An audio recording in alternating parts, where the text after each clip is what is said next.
we're on the 10 Commandments today. We're on the 5th commandment. So let's just recap. Thou shalt have no other gods before me. Thou shalt not take the name of the Lord thy God in vain.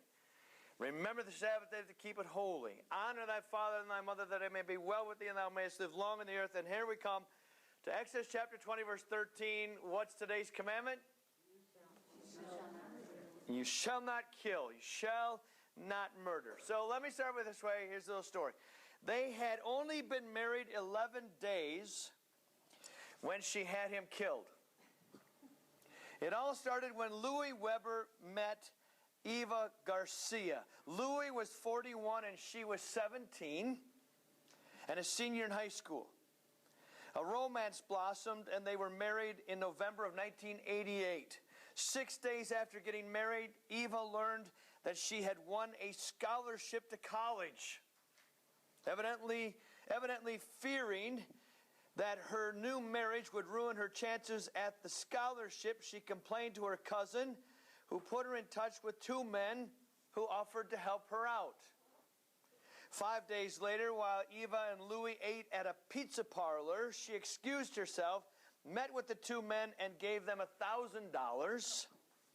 A few minutes later, Eva said, "Let's go for a walk in the park." As they walked, the 2 men stepped out of the shadows and shot Louis dead. Eva Garcia pleaded guilty to first-degree murder. When the judge sentenced her to 40 years in prison, he commented that killing someone is not a way of getting out of a marriage. Point well taken. Okay, so I just wanted you to hear that this is from the Minnesota Public News. It's not as if I listened to the Minnesota Public News. I went on Google and I wanted to find out what was happening in Minneapolis. Okay, so this is what came up from the Minnesota Public News. This is January 7th, 2014. So the beginning of this year. Reports of violent crimes in Minneapolis during the year 2013 rose slightly over the number reported in 2012, leading police officials to promise increased attention to reducing robberies and shootings. But the city also saw reports of some violent crimes dropping, which Police Chief Harteau attributed to increased interaction between officers and residents.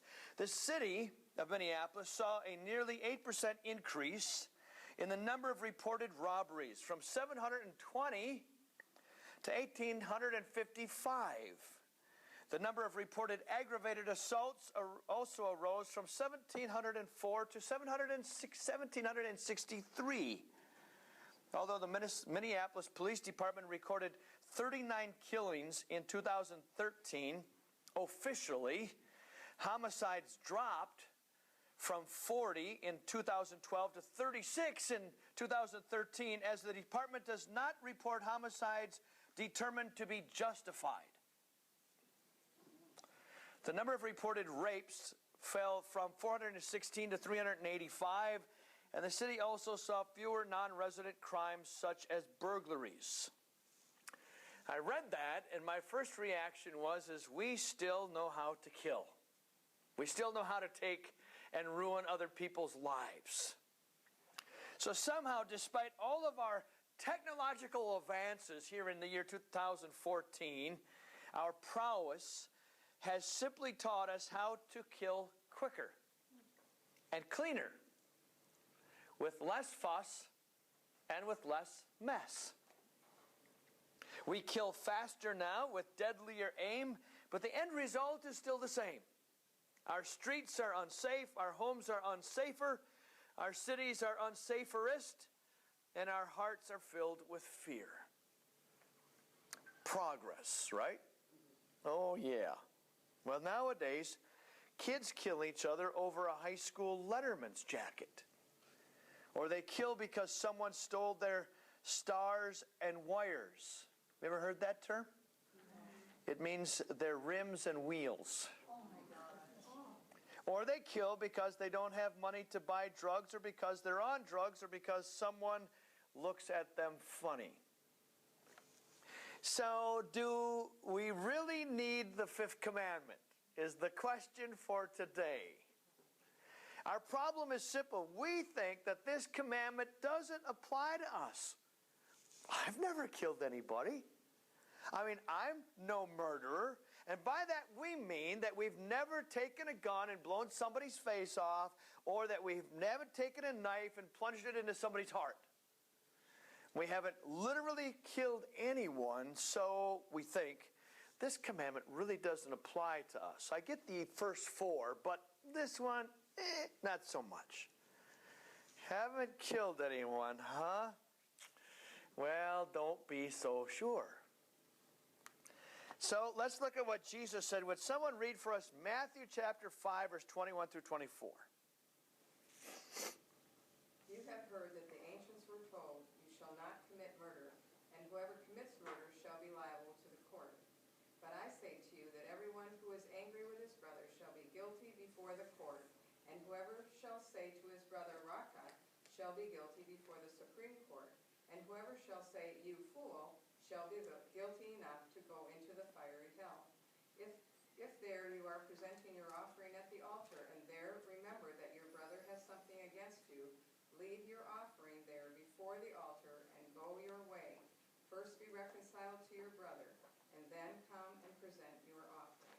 Okay, so the place to begin looking at the fifth commandment is not necessarily in the Old Testament, Exodus 20, verse 13, but in the New Testament.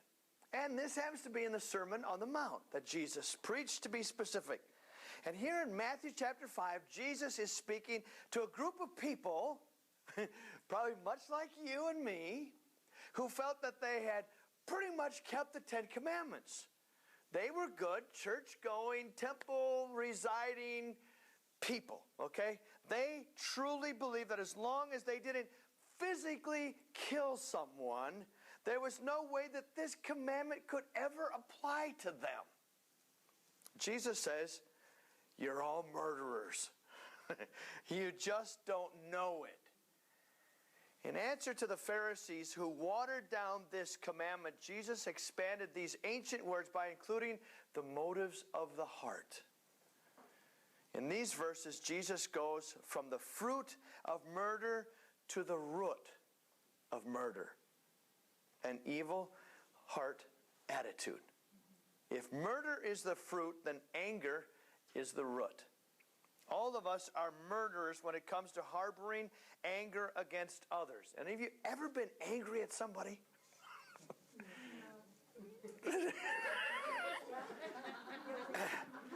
This message is specifically for you today. In fact, Jesus shows us 3 ways to murder without getting a drop of blood on the carpet. The first one's there, uncontrolled anger. It says right there. Would someone read verses 21 and 22a again? You have heard that the ancients were told, you shall not commit murder, and whoever commits murder shall be liable to the court. But I say to you that everyone who is angry with his brother shall be guilty before the court. Okay, do you get the drift there? I mean, anger, uncontrolled and unrestrained, is a kind of murder, Jesus says. It's interesting that Jesus adds, with his brother. Isn't it true that our anger tends to flare up most often against the people we know the best and love the most, right? Quit using me as the example. It's hard to get angry and stay angry at people that we don't know, right? I mean, the car cuts you off. You might get angry for a second, but you soon forget about it, right? Because they're long down the road. You don't know them. It doesn't make any difference. But let a friend, let a loved one, a family member do something we don't like, and suddenly we blow our top. And it's pretty hard for us to forget too, isn't it? Remember the words of the Apostle John. Could someone read 1 John chapter 3, verse 15? Anyone who hates his brother is a murderer. Yeah. I said this on Sunday morning. You know, my mama said never use that word hate. That's like a bad, evil word, hate. No, you don't hate. You don't hate anything. Oh, yes, I do. I hate Brussels sprouts. Yeah. No, you don't use the word hate. Use dislike.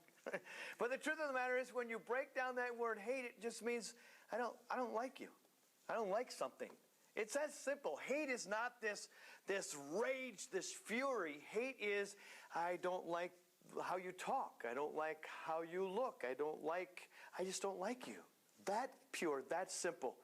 He says, whoever hates his brother. So this is in reference, in that context, to Cain, who hated Abel before he killed him. Remember that whole story? Why did Cain hate his brother? Because God accepted Abel's gift and not Cain. And whose fault was that? Was that Abel's fault? No. I just don't like you. He went out and killed him. It all starts with anger. Murder would be wiped out if our anger was under control. Here's the second way. Abusive speech, Jesus says. Someone read verse 22 for us. But I say to you that everyone who is angry with his brother shall be guilty before the court. And whoever shall say to his brother, Raca, shall be guilty before the Supreme Court. And whoever shall say, you fool, shall be guilty enough to go into the fiery furnace. Yeah. Raca is an Aramaic word. The Old Testament is written in Hebrew. The New Testament is written in Greek, but there are some sections in the book of Isaiah that are written in Aramaic. This is an Aramaic word, and it means something like this. You worthless son of a motherless goat. That says it all, doesn't it? I mean, it's not a real literal translation. It comes out something like that, though. Or it might mean you brainless blockhead, you idiot, you moron. Mine says empty head. Empty head. You empty head. I think you get the picture, right? So you said Raca when you were angry and you wanted to insult a person. I'm not sure what words you used, but it came out something like this. It was an attack on the person's self-worth and their dignity. The same is true of you fool. It's an attack on a person's character. But what about the person who says, I wish you were dead? Have you ever heard anybody say that? I have. I wish you were dead. Let me tell you something. God takes that seriously. Proverbs 18:21 says what? The tongue has the power of life and death. Yeah. What does? The tongue. The tongue. I mean, do you realize that saying, I wish you were dead is really a prayer to God? You're speaking death into a particular situation. That's a way of murdering people. I wish you were never born. I wish we would have never met. Some of us are so good at it, without even realizing it, that I really believe we could be hired by the mafia as professional hitmen. I mean, we're very fast and we're very clean about it. And we can kill 2 people on the way to the water fountain and then step over their corpses on the way back to our desk. It's just that simple and that swift. No blood, but you're a murderer, and so am I in God's eyes with our abusive speech. We've killed with our abusive, unkind speech. That's what Jesus says. That's simple. Raca, you fool. Okay, how about, if that didn't get you, interpersonal animosity. Can someone read verses 23 and 24? If there you are presenting your offering at the altar, and there remember that your brother has something against you, leave your offering there before the altar and go your way, first to be reconciled to your brother, and then come and present your offering. Okay, so the principle behind this is really quite simple. Solving problems now saves trouble later. Deal with it now. And delayed reconciliation means increased animosity. Jesus is speaking about the priority of reconciliation. It's more important than coming to church, he says. It's more important than giving money. It's more important than praying in public or going to a Bible study. Sometimes we can harbor hatred towards others even while attending church. Can you imagine someone ever doing such a thing? Right? Coming to church and harboring animosity on a Sunday morning? And if that's true of you, then next Sunday when we pass the offering plates, I know our treasurer's not going to want to hear this, but go ahead and kindly keep your money to yourself. God doesn't want money from a murderer. He doesn't want blood money. And that's what you and I are if we harbor bitterness and resentment in our heart towards someone else. It's okay, because then it says, and then come. And then come, okay. Take care of the problem. Take care of the problem and then come. If your brother has something against you, it's not just you hating Yeah. him. Yes. Didn't the brother come to you? I have a whole bunch of people. We have to go to the brother. Yeah. No. We know. Thank you, Mary Lee. Gary? What if you just think? I think a whole lot of people have things against me. I don't know who they are. Listen, the message of Jesus is very clear. If you didn't get it, it's right there in bold. Don't water this down. Okay? The fifth commandment is this just not dealing with plunging a dagger into someone's heart, taking out a gun and shooting them. It's fundamentally dealing with how we treat people. You know, through this whole time we've been talking about the 10 commandments and how they relate to us. They're for our good. I mean, taking a Sabbath rest is good for us. Honoring your parents is good for us. Thou shalt not kill, it's good for us, okay? It's good for other people too, but it's good for us. It brings health to us. It brings all kinds of good things from God into our life if we would just understand this. It's fundamentally dealing with how we treat people. All of us, at times, are murderers in our heart. You may be a murderer today with a smile on your face. A murder in church? I mean, think about that. How can that be? And I'll tell you, because anger fills your heart. And because you and I are prone to abusive speech, because we harbor resentment towards others, we have this animosity that builds up. And some Christians I know are so cruel in their speech that they make Jeffrey Dahmer look like a choir boy. So let me ask you 3 questions that probe at the very heart of this, and they're listed there. You don't have to answer these out loud, but I would like you sometime today just to ponder them. Here's the first one. Do you find it easy to lose your temper when things don't go your way? Well, I don't have to lose my temper when things go my way. All right? So I guess the answer for me is yes. The second one, are you carrying a chip on your shoulder? Not today. Wait till tomorrow. The third one, is your anger keeping you from reconciling with those who have hurt you? Those are 3 very good questions. And if you answered yes to any one of them, well, you've broken the 5th commandment. We need a spiritual alarm within that would begin to sound the moment anger takes over. You know, ring, ring, ring, danger, murder ahead. Ring, ring, ring. We need an alarm that goes off when that anger starts to well up inside of us. If it goes unchecked, it'll eventually kill you.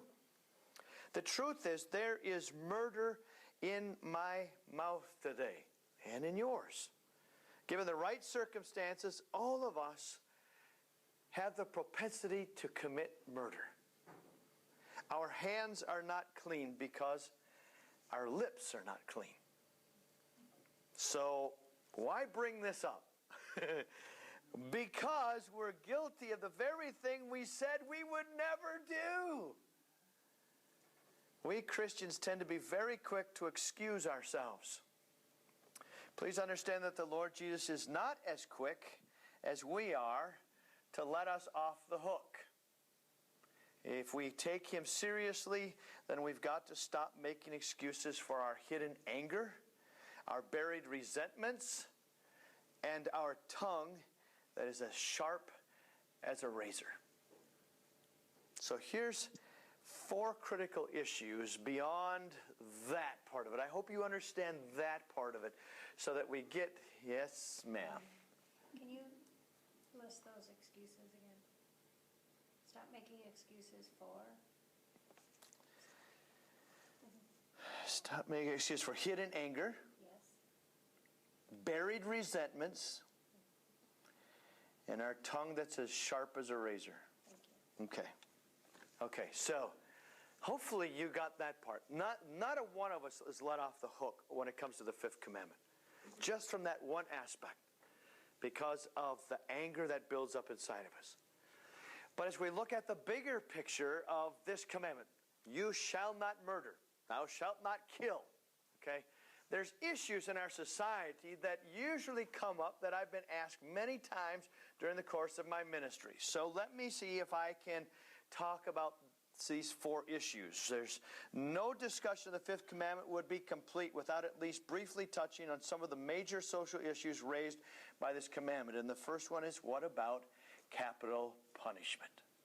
Now, if I'm correct, we don't have capital punishment here in Minnesota, do we? No. No. Okay. So the question is it wrong or is it right? Capital punishment. And the answer is that the question can't be decided simply by reading the 5th commandment. See, in the Old Testament, the death penalty was ordered for a wide variety of crimes, such as witchcraft, sorcery, murder, rebellious children.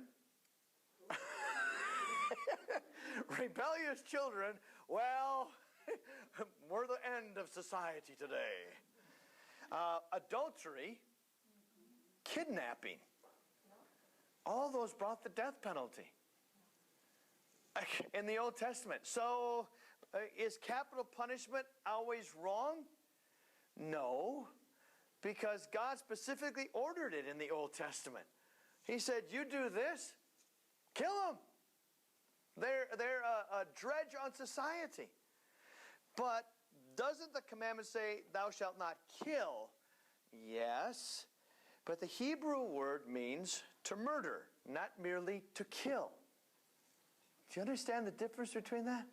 There's a difference between to murder and to kill. In fact, this particular Hebrew word is never used in those passages where capital punishment is ordered by God. I'd also throw in there Romans chapter 13, verse 1 through 7. I didn't list it there particularly. I'd like you to read it. It seems to indicate a general New Testament agreement with the possibility of capital punishment. Now, my own personal position is that capital punishment is a horrible step to take, but sometimes necessary in a fallen world. Am I for capital punishment? No. I'm against capital punishment in that I take no joy in seeing the state put someone to death, anyone to death. But do I think that some crimes are so horrible that the criminal has forfeited his right to live in this society, even behind bars? In those cases, I think capital punishment is appropriate, and it's not a violation of the 5th commandment. Here's the next one. What about suicide? Well, many of you, probably all of you in this room, have in one way or another have seen, suffered the effects of suicide. The Bible doesn't say very much about suicide directly, nor do we have very many clear examples of suicide. King Saul, remember, fell on his sword. Judas hanging himself is another. Samson bringing down the building on himself might be considered suicide. Ahithophel, Zimri, Abimelech are also clear cases of suicide in the Bible.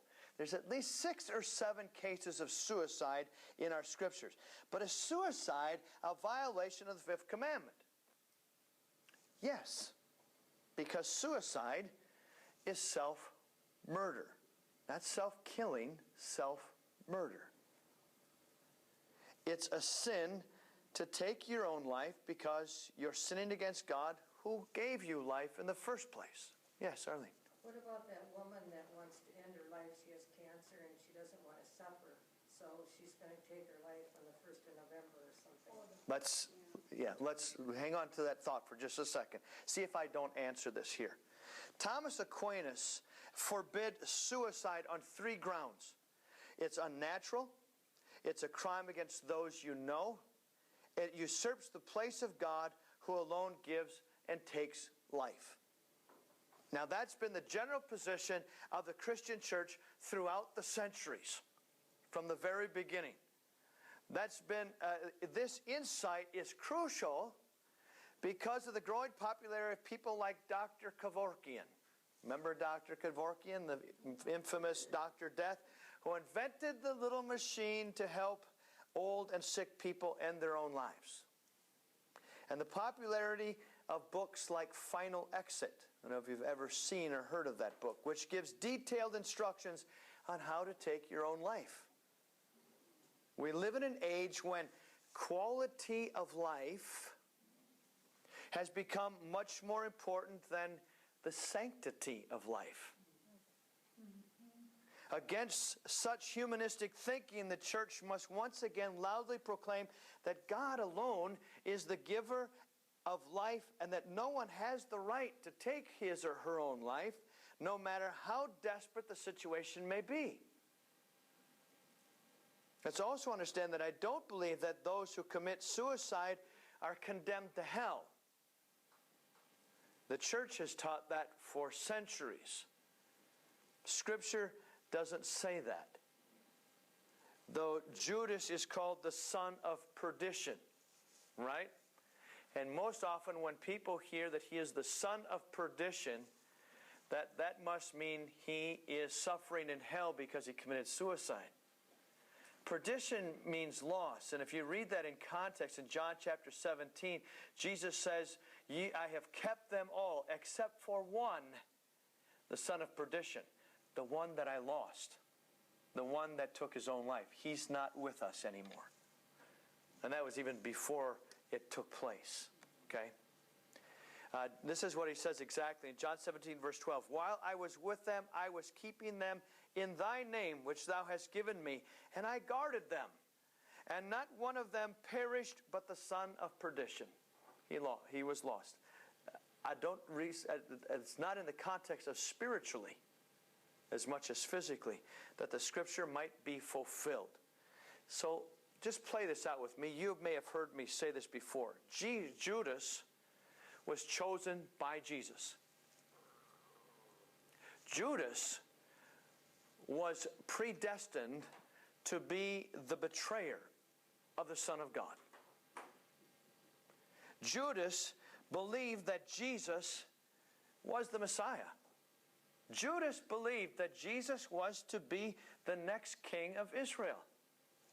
That's why Judas went to the Pharisees.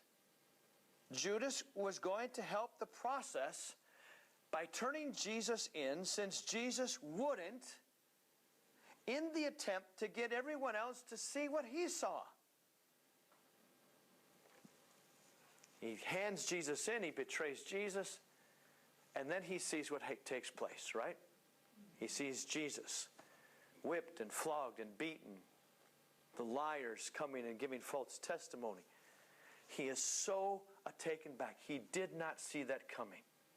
I believe Judas had the right motives. He just did it the wrong way.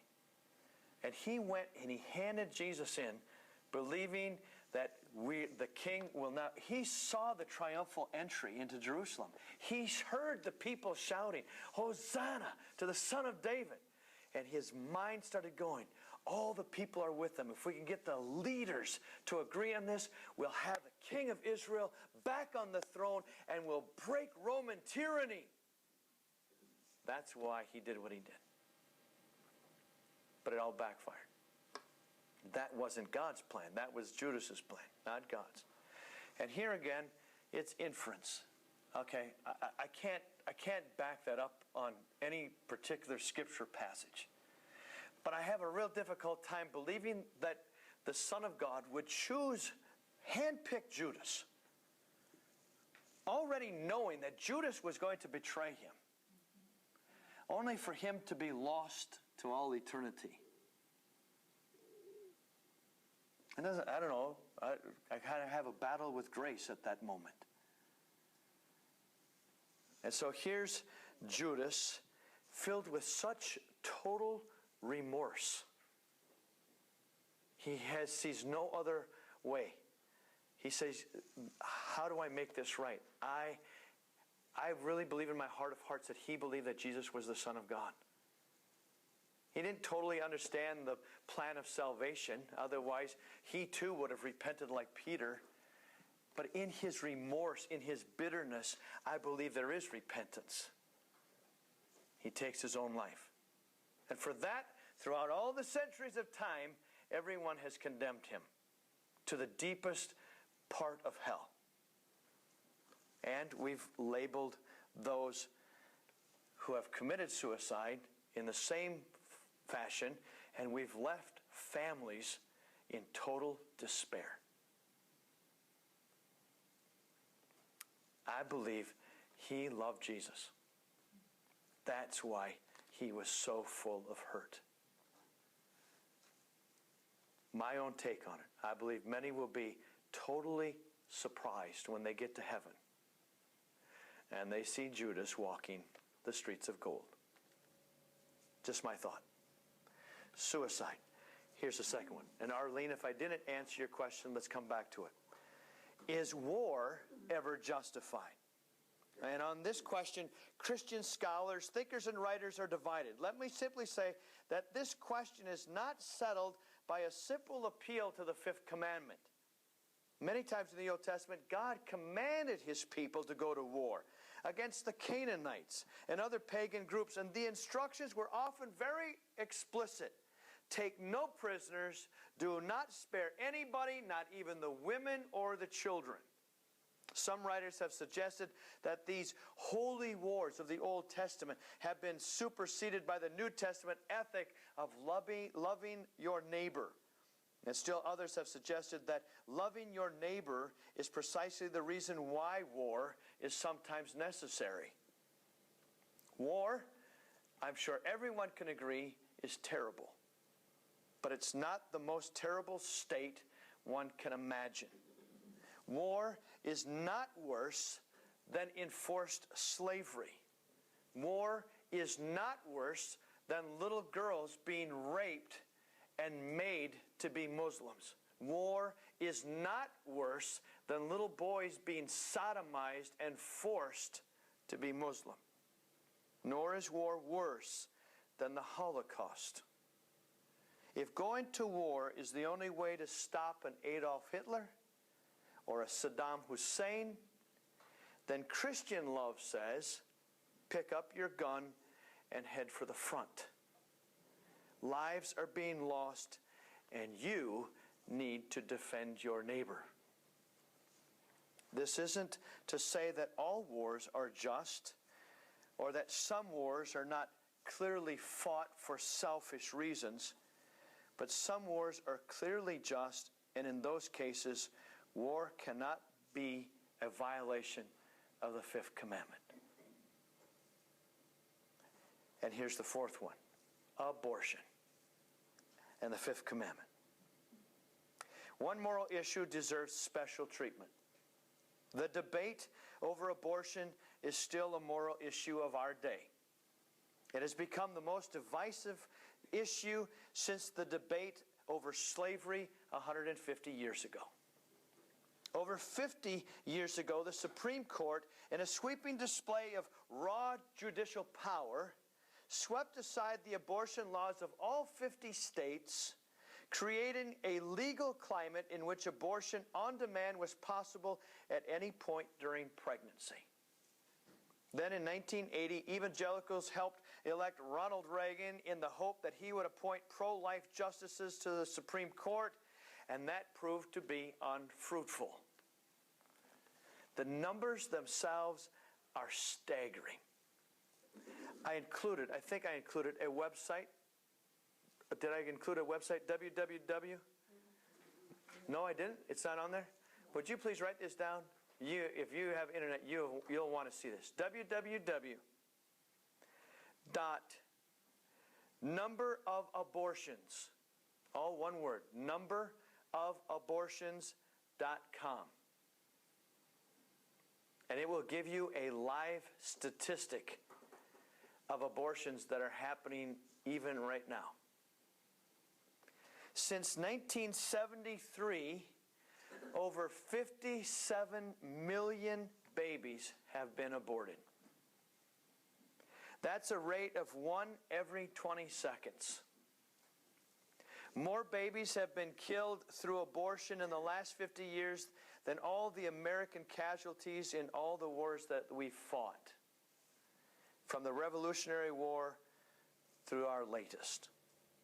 During World War II, the Nazis killed 6 million Jews. We've killed 57 million babies here in the United States. Here's the central issue, because that brings us face to face with the central question: is abortion murder? Does abortion violate the fifth commandment? Consider first a definition of murder. Murder is the unjustified taking of an innocent human life. And that clears up several areas. War is not necessarily a violation of this commandment. Capital punishment is not a violation of this commandment.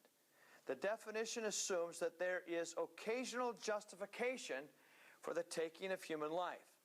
So what does the fifth commandment prohibit? It prohibits the impulsive killing of another person.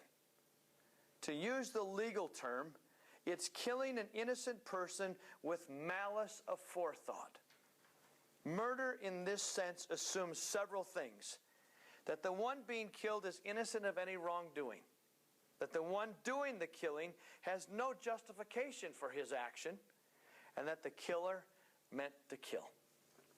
The ancient Hebrew law code made provision for various degrees of guilt, just as our own law does. It recognized accidental death, death during a personal fraud, or the presumptuous sin of killing with a high hand, the last coming close to the concept of first-degree murder today, premeditated. What do we have when we consider the modern practice of abortion? Assuredly, a death takes place, doesn't it? The fact that death occurs within the womb cannot obscure the central fact. Abortion means death for someone. Here's a few questions, key questions. What is it that's being aborted? Well, very simply, a human life is being aborted. The Supreme Court incorrectly called an unborn baby a potential human life. Strictly speaking, there's no such thing as a potential human life. An unborn baby is either dead or it's alive. What we do have in the womb is a human life with potential. Potential for growth and development. To call the unborn baby a fetus, a conceptus, or a uterine content simply evades reality.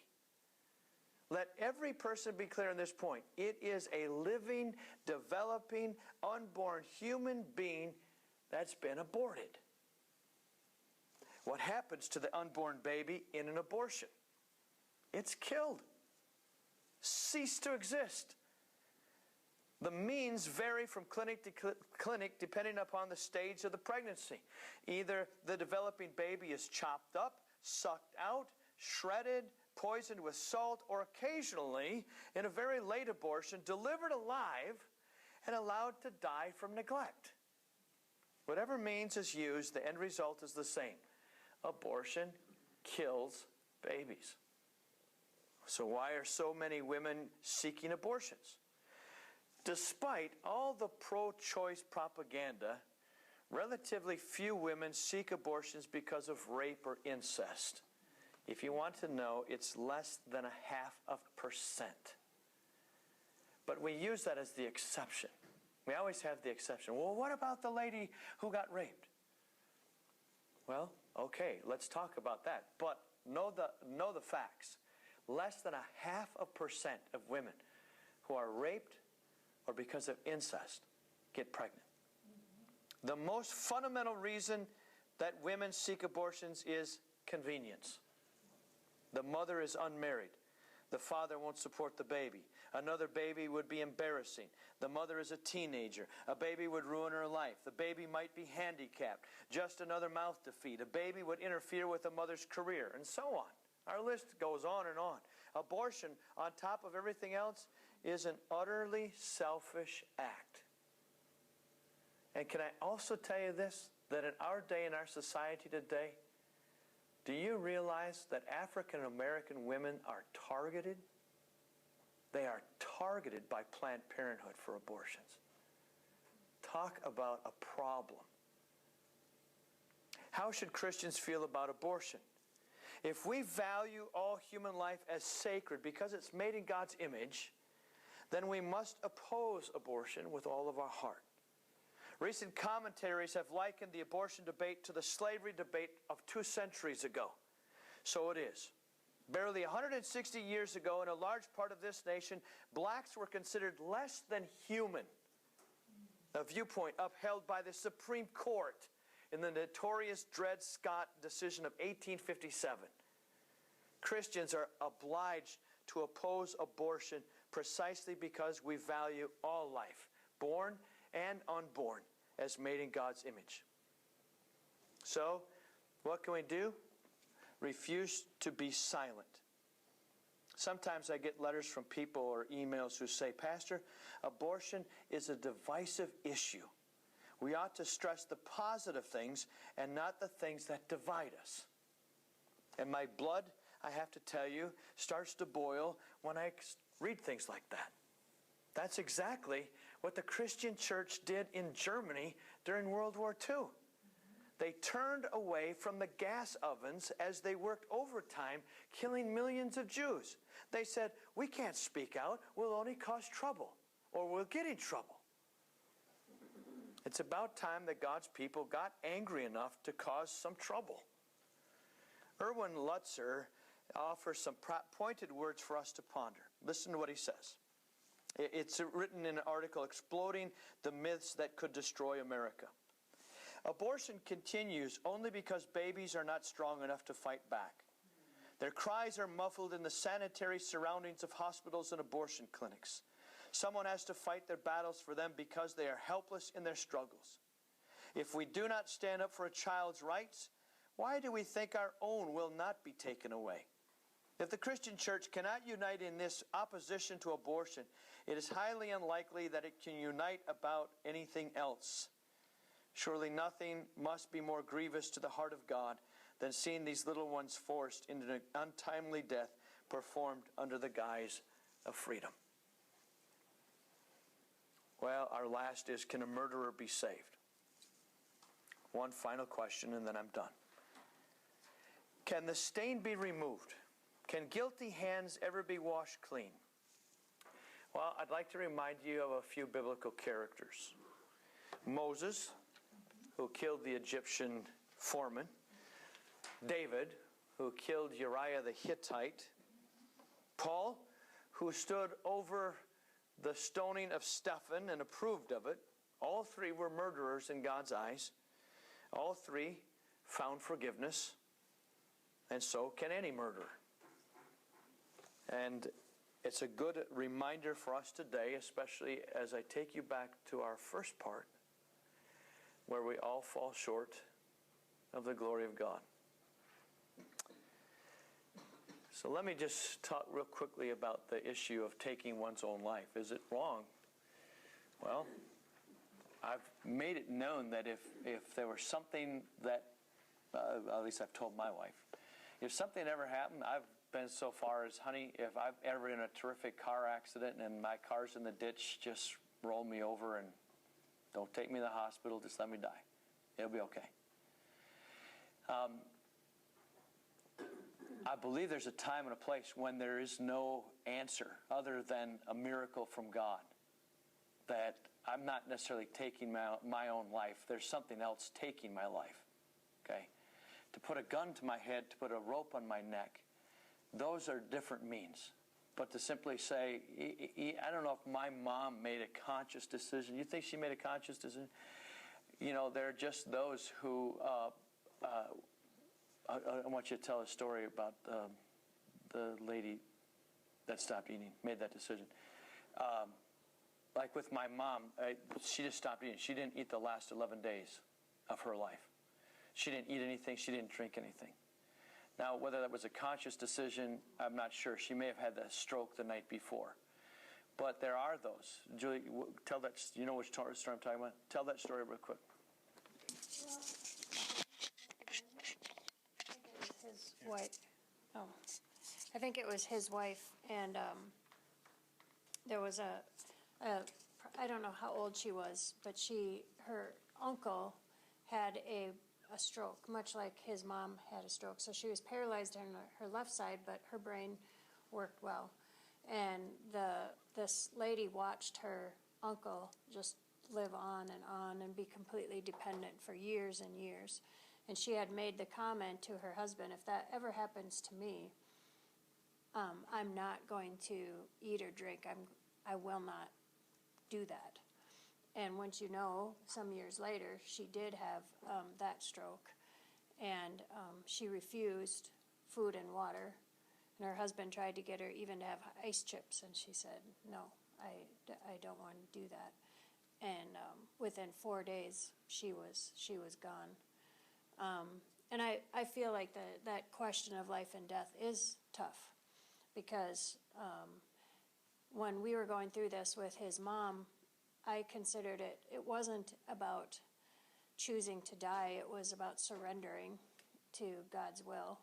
Because there was nothing, she wasn't going to get better. She was 90 years old, and, you know, she couldn't do anything.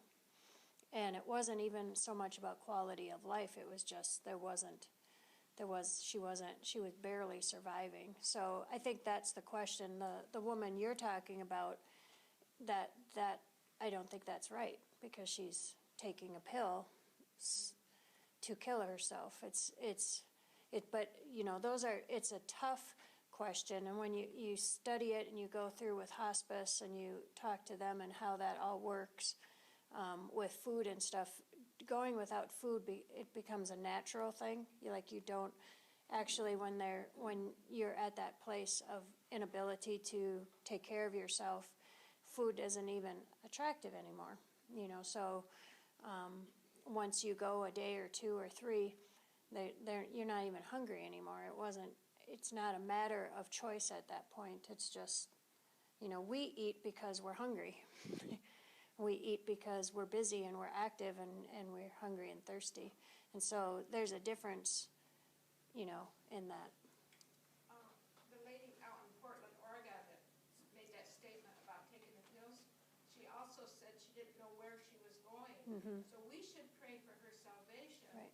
I want to call Dan Jacob because he's in that area to find her. Well, there are many Christians, and that's really why it's on Facebook, because a Christian wrote a letter. A Christian woman who's going through the exact same cancer actually wrote a letter to her to tell her why it's valuable to suffer righteously and to keep going until you can't. And there's a, you know, they actually, it is suffering, but the lady who wrote the letter to her is actually still has her family and is in pain, and certainly it's not been pleasant, but she's seeing it to the end, even knowing she's going to be dying. I mean, there's no hope. I would like to tell her, you can't always believe Yep, amen to that. I said, okay, I want to stay home and be with my children. I cut out all treatment and be with my husband. If Jesus wants me, he can come to the house and get me. I'm still here.